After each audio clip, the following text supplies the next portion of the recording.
Most people think real estate investing is out of reach, but it's not. You don't need to be rich, experienced, or even have a ton of free time to get started. I started with zero experience, and today I'm gonna show you exactly how you can too. Whether you're worried about money, knowledge, or finding opportunities, I've got actionable steps that will help you take that first step towards building wealth through real estate. If real estate has always seemed like a dream, stick with me. By the end of this video, you'll realize it's more possible than you ever thought. A lot of people will probably ask, well, why real estate? I've heard good things about it, but I don't really understand why. Well, it's because it's one of the most reliable paths to building wealth. It's not just about buying houses. It's about creating cash flow, building equity, and leveraging your assets to grow your financial future.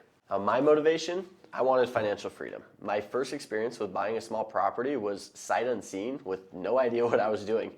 But that deal taught me more than any textbook ever could. The first step, even with all the uncertainty, was life-changing.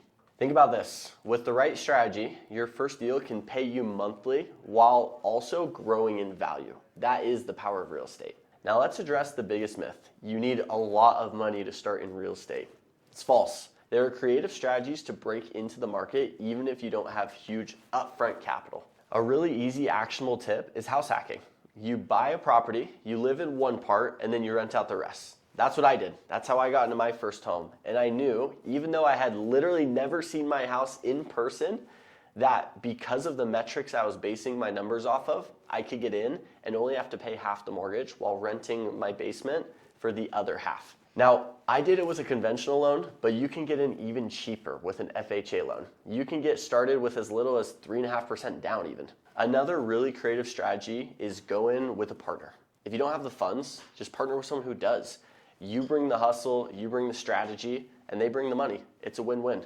That's how I got into a deal this year. My partner and I went in on a home run deal where we took half as much risk because we both went in on it together, but with a ton of upside and a ton of opportunity for high reward. Another amazing strategy to get into real estate with no upfront capital is just wholesaling. This is where you find deals for other investors. There's no buying, it's just connecting the dots and you get paid. If you know people in your area who are into real estate and you don't necessarily have the capital to get into good deals, you can still find a home run deal for them and make money as the middleman. And who knows, maybe you find a couple of these properties and then they bring you on as a partial investor. Now, not only do you get money on the deal, but you also get part equity in the property, which can appreciate in value and create cash flow. A really awesome way to find these home run deals starts with just time in the market. You can really easily start on Zillow for free today.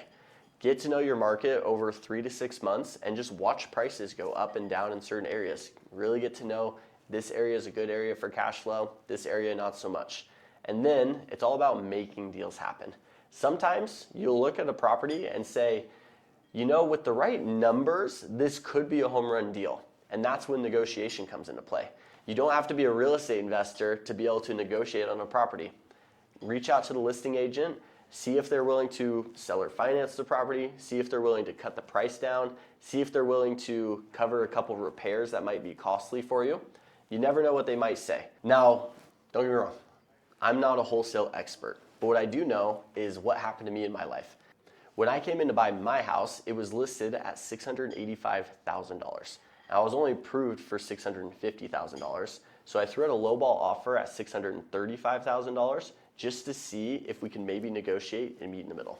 Now, I didn't know that they were going to take the offer, but they ended up going for the lowball offer as well as throwing in a seller credit to where we could buy down our rate.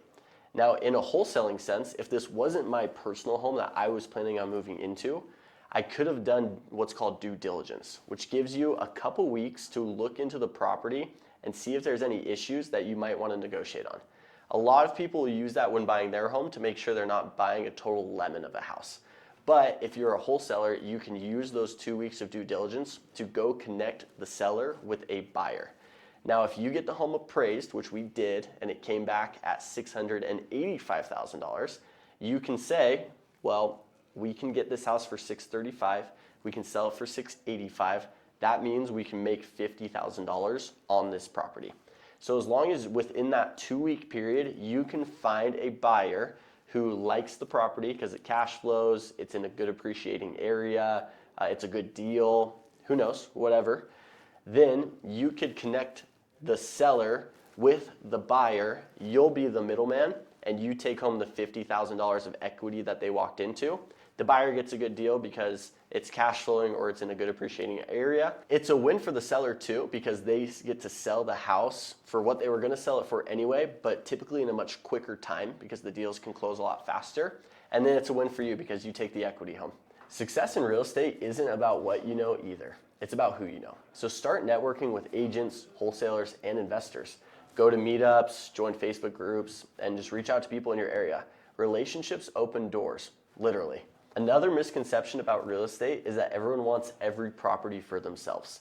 Oftentimes, when you go to these meetups and you connect with people, what ends up happening is they're over leveraged on XYZ deal, but they found another home run deal.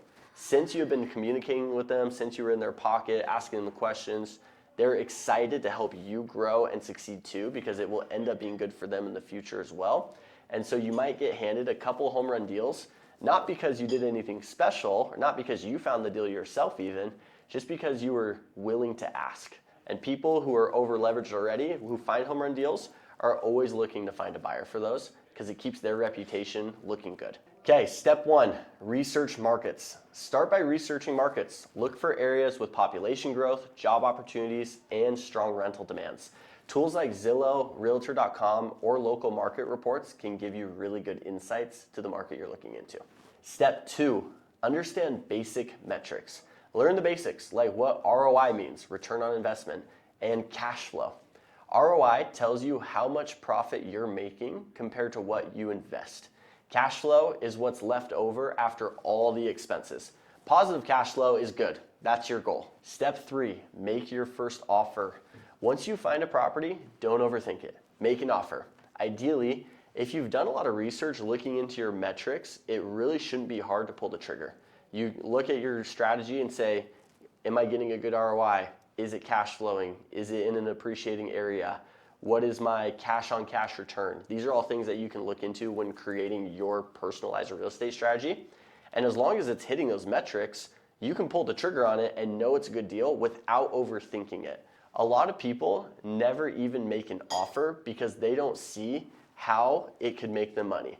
But if you look and you find a property that maybe at its current listing price is not a good deal, but for $30K cheaper would hit all of your metrics, then you should make an offer. Also, expect some back and forth during negotiations, but don't let fear hold you back. Use contingencies like inspections and appraisals to protect yourself. And if you make an offer and with negotiation, you can get to those metrics you're looking for, then all of a sudden, a deal who maybe nobody would have ever taken becomes a home run property. Step 4, closing the deal. During closing, you're gonna deal with a lot. You'll deal with paperwork, inspections, and securing financing. It can feel pretty overwhelming, but trust me, the hardest part is just getting to this stage. But it'll all be worth it because once you close, you're officially a real estate investor. Real estate investing isn't about being perfect. It's about starting. You don't need to be an expert. You just need to take that first step. Done, oftentimes, is better than perfect. So here's what I want you to do. Write down your real estate goals, whether it's buying your first rental property, finding your first partnership, or just learning more about the markets. Comment below and share it. Then start small. Start researching, start networking, and honestly, just start believing it's possible. You never know what you're gonna get until you knock on the door. If I can start with 0 experience and make it work, so can you. The only thing standing between you and your first deal is action.